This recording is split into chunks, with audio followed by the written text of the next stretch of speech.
కవిత లేఖ నుంచి దృష్టి మళ్లించేందుకే సీఎంపై కేటీఆర్ ఆరోపణలు. ఇది వాస్తవం. ఇది పిసిసి అధ్యక్షుడు మహేష్ కుమార్ గౌడ్.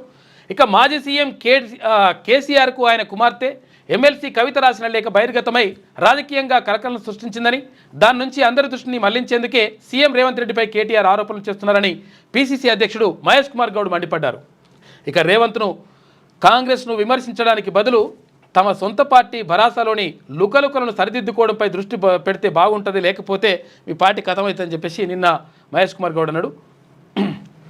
ఇక నాడు ఈడీ అపవిత్రం, ఇవాళ పవిత్రమా?